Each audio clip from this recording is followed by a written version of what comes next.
will inform a lot of what we're doing here. It's taken from the book of Isaiah, which is the Old Testament. And Isaiah was a prophet. He lived about 700 BC, roughly. And he was a prophet and a counselor for the kings for about 60 years. So that tells me his intel was pretty good for anybody to last that long doing that kind of work. Okay? So he mainly prophesied about what God was doing in the historical events of that time. So this particular scripture is taken from Isaiah 5:13. And the context of it is around God's disappointment in this beautiful vineyard that he's created, and it's growing a whole bunch of thorns and stuff. So the one verse, the 5:13, is, "Therefore my people have gone into captivity because of lack of knowledge." Okay? So when I look at the word when I'm using the King James Version because it's one of the only or few Bibles that is not copywritten, so we're free to use it in public. And all the other ones are copywritten, and you get into all the public stuff. And I'm also using Strong's Concordance to go back to the Hebrew words, if anybody's, the Hebrew and Greek. So the word captivity, when I looked back into the Hebrew of the word captivity, the first word that came up was denude. Does anybody know what that word means? D-E-N-U-D-E. Does anybody know? I didn't either. I had to go to my English dictionary and look it up. But what the word denude means is stripped of assets or resources being withheld, okay, or being laid bare. That's what captivity means. Okay? So my summary of those is vulnerable. We're really vulnerable. If we lose everything, we can't get anything more, and we're just laid bare. So therefore my people shall go into captivity or be vulnerable out of lack of knowledge. Now when we take knowledge and go back into the Hebrew, knowledge it's information for sure, but it also includes wisdom, the word wisdom, and the word perception and discernment. Okay? So that ability to be able to know what's going on around us and be able to navigate through it, because if we can't do that, then we're going to be held captive. So what I'm wanting to do throughout the series is give you some more information, give you some knowledge that you can use so that you don't get held captive in your own minds. Because that's the main place that most of us are held captive, is by our own minds. Okay, in this society, thankfully, we're pretty free to walk around and so on, bless you. But the places that we're stuck, the stuckness that you all jotted down, has to do with something that's going on in your mind, something you've believed or subscribed to that's keeping you from being able to choose love and flow again. Okay? So,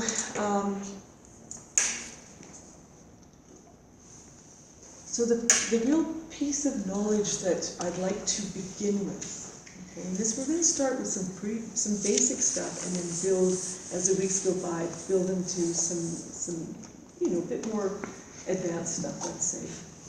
But the thing that I want to really get clear with everybody about is that we live in polarity. We live in what's called a bipolar universe, or we live in duality, okay?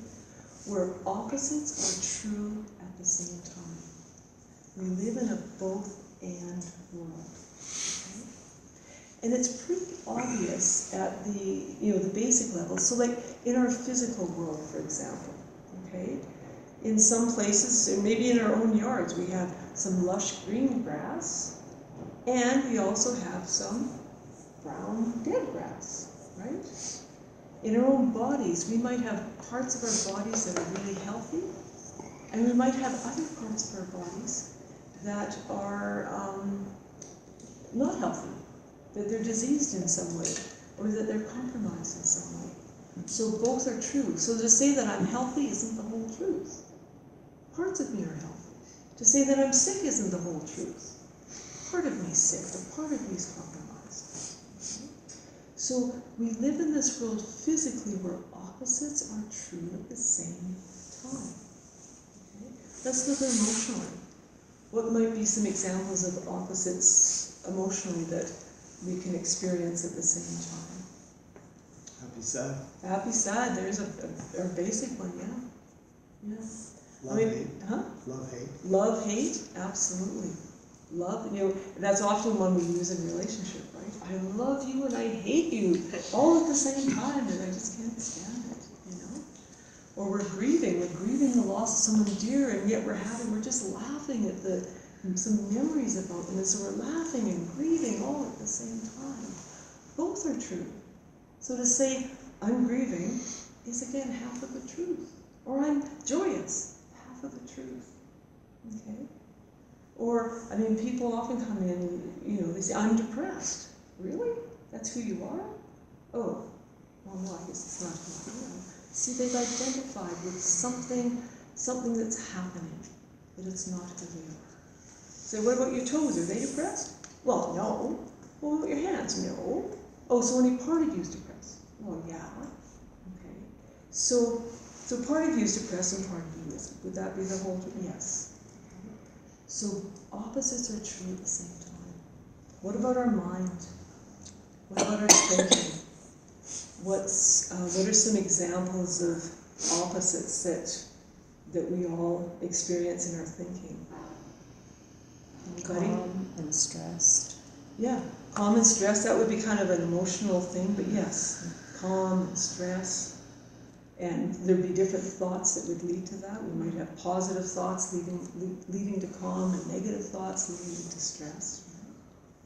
So we can have good thoughts, bad thoughts, up thoughts, down thoughts. And then the very mind itself can be harmonious, or it can be chaotic.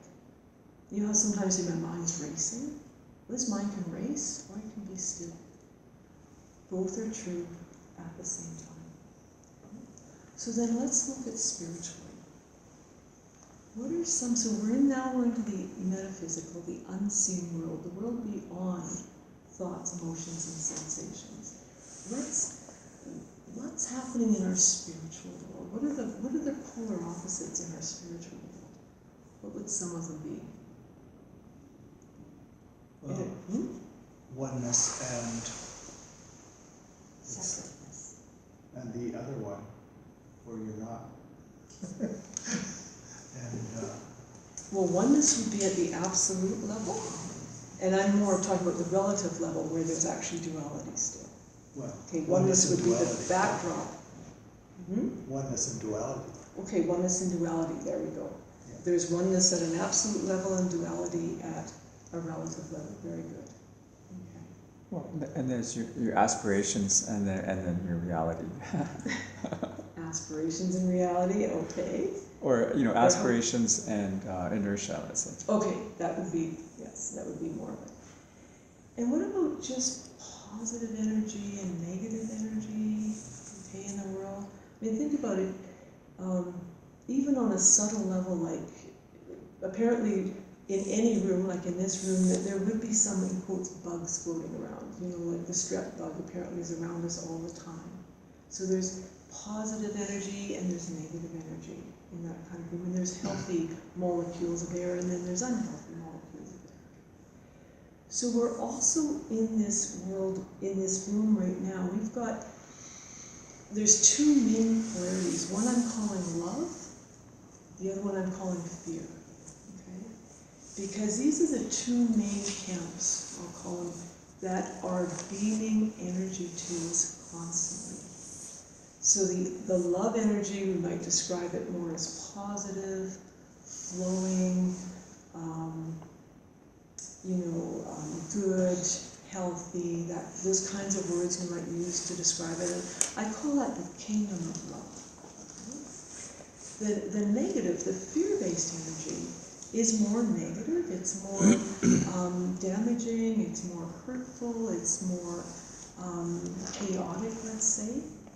And I'm calling that the matrix, the fear-based matrix. Because fear is actually the idea of false expectations appearing real. It's like a projected universe, versus love is eternal. Fear is happening, but it's not eternal. So it's certainly present, and we're all subjected. Right now, we're subjected in our own minds to some fear-based thoughts floating through, and love-based thoughts floating through. Both are happening. You know, the proverbial joke people say, I've got the angel on one shoulder and the devil on the other.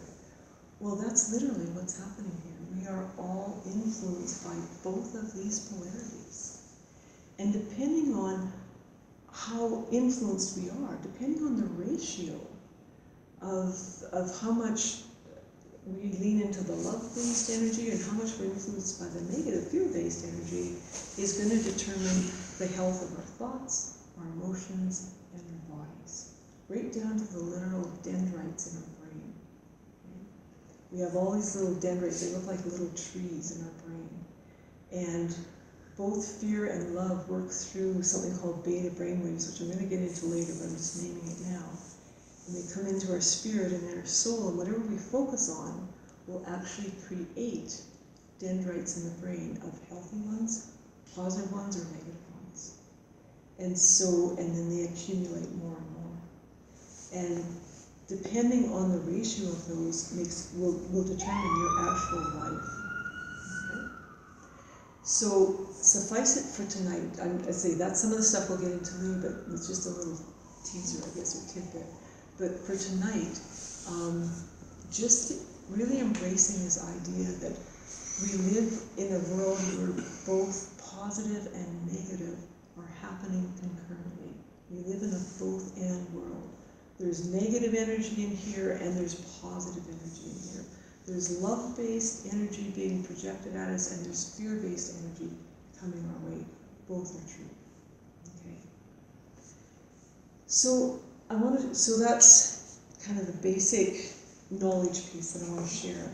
And then I want to add to it the idea of how our brain works. Okay, so this is pulling a little bit of science in. The brain is an electrochemical processing unit, let's call it, that operates on a binary code. Who knows what a binary code is? 0 and 1 on or off. 0 and 1, that's it. Binary, bi means 2. So it's 0 or 1, on or off, either or. Right? It's either on or it's off. It's a binary code. Okay. Who's old enough here to remember those little light bright things we used to have as kids? Oh, yeah. Oh, good. You remember your mothers, right? Not So remember those? They were like little tiny light bulbs, and you had kind of this screen thing, and you want to make a face. You plug in the lights, and they would go on. The ones that were on would create a picture, and the ones that were off wouldn't do anything. Right? On, off. Or take a look at. Here's another example: thin, thick lines. Look at all the information that they create with these UPC codes. Right? This is a binary code. Same with the mind. So here's the problem. Who can see what the problem is already from what I've said? It's absolute. Tuesday. Right? And how is that a problem to our lives? If we don't understand what's going on here, how is that going to hold us captive? How is it going to make us vulnerable? Because we can only be in one at the same, we could go back and forth, but in every moment we're in one or the other. Yeah. That's the brain. Okay? The brain can only be in one or the other. Okay. So, but we talked earlier and said we live in a both-and world. But our brain operates on either or. Now, I don't know about you, but I think that's a bit of a problem. Okay. Yeah, she gets it. Good. So, this very brain that we're using to try and figure out life actually doesn't mesh with the truth of what's going on, because the truth is we live in both and. This thing goes either or. It's either good or it's bad. It doesn't hold both. Okay? And so you've got to figure out another way around this brain problem that we've got. So just so that you can experience that, Michael, can you hand out, actually, And so if you hand out a few on that side, and if you hand out a few of these on this side. I'm going to give you a little task to do. This is that, there's two different ones, one's white and black. You can take one each. There's enough, I think, for everyone. So, here's a few more, here's a few more for you guys. Oops. I don't want to go too far past the camera, so sorry about that. Here we go. Sorry. Has everybody got one? Back and forth, back and forth. So some of them go this way, some of them go this way. So we all know that this is, depending on whether, in this one, whether you look, if you look at the white, what is it? Straws, base. And if you look at the black, what is it? Faces, right? And there's, half of them are reversed, the vase is white and the faces are black. So what I would like you to do is just stare at this for a few moments with the intention of seeing both the vase and the faces at the same time, and notice what your mind does. Pay attention to what your mind does as you're staring at this. Okay, so go ahead and do that now.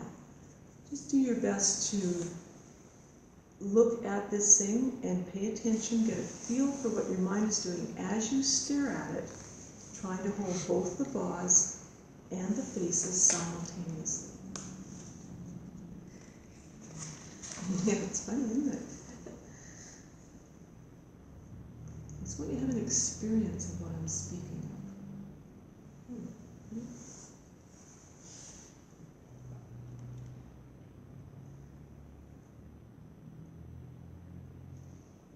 Okay, so who can tell me, what did somebody notice? Jackie, what did you notice? You were laughing. Well, it's the on-off. You're either on the vase or on the faces. Yeah, how many people noticed that? Yeah. That you actually couldn't do both and. That it was very quick, but it was, you know, if you really pay attention, the mind can't do it. Not the mind, the brain. The brain, the mind is telling me memory, but the brain is, Yeah, the brain. the Exactly. visual and The actual mechanics of the brain doesn't do it. Okay. So I can collect these afterwards. But, so why is this important then? Or let's get practical now. Sure, you can just set them on the floor someplace or whatever, I can pick them up right here. So how can we apply this to our lives? Or, you know, why is this a big deal? Well, the thing is, here's what happens in relationship. And I'm just going to use a relationship with a person right now versus money and this and that. But quite often what happens is someone does us wrong. They say something really nasty, or they're mean, they're unkind, and they say something, we're just like, ah. And then we can go on for hours or days or months and, oh, that's mean. He is such a bad person. He's such an idiot. He's such a jerk. And because the brain gets caught on just that, right? Because it doesn't go back and forth. It gets caught on that one-sided thing. He's a jerk. That's it. And then that starts informing her. She's a something. That's it. Then that, and if we focus on that long enough, now we're going to get some emotion out of it, and then some physical sensation. Right? Because thoughts of themselves are not a problem. But when you believe a thought, it's like it flips a little switch in your brain, sends an electric current through the synapses of that thought, which creates a chemical change in your body called emotion, and that will make a physiological change in your body. That's either, if it's a fear-based thought, you'll get contraction.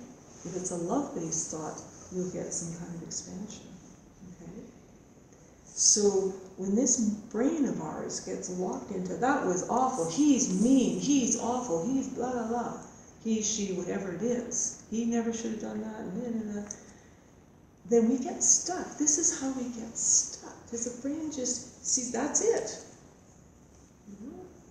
So what we need to do then is remember with our mind, which is part of our soul, the brain is part of the body, it's a physical thing, but our mind that's greater than our brain, we need to remember that, oh, I live in duality here. Opposites are true at the same time. Yes, he was a jerk last night, but is there another time when he was nice or she was nice? Well, yeah, 2 days ago, man, treated me to supper, or we had a lovely evening, or whatever. Oh, that's right, that's right. The opposite is true too. This person's a jerk, and they're awesome. They're amazing. Oh, that's right. See, because here's the whole picture now. This is the truth. The whole truth is that they're both a jerk and amazing and loving and kind. That's the whole truth. It's not either or, it's both and. Okay? But this brain decides they're a jerk and that's it. Then we can't forgive them. We get stuck in anger, resentment, bitterness, depending on the degree of it. And so it goes, and then we end up suffering. Next thing we know, we've got ulcers, or we've got problems with TMJ, or whatever it happens to be, especially if it's chronic. Okay? And if it's severe and chronic, it will eventually manifest in serious physical problems. Okay? So here's the little tip that we're going to use tonight to help, that I want you to use to work on the specific issue that you came with tonight. So this tip is called even though statements. And so I'd like you to write down the format of it now, and then I'll give you some time to work on it personally. So the format is even though, and then in bracket, then you would draw a line, and that's where the bad thing is. Even though my husband was a jerk to me last night, comma, the truth is, he's a loving, kind man, and put the opposite there. Put the truth. Don't make stuff up. If he isn't loving and kind, don't put that. Okay? So the statement goes, even though, and then whatever it is that your mind is stuck on, in this sticky place, even though, even though I never seemed to, even though I was in a horrible car accident and broke my leg, the truth is, I'm still alive to complain about it. Oh, yeah. Right? Because we need to be able to hold both the negative that the sticky parts of mind stuck on alongside the positive in the same sentence. We need to use our mind to do that, to get us unstuck. Because I read a study one day where you know how you drop a rock in a pond and it creates the ripples?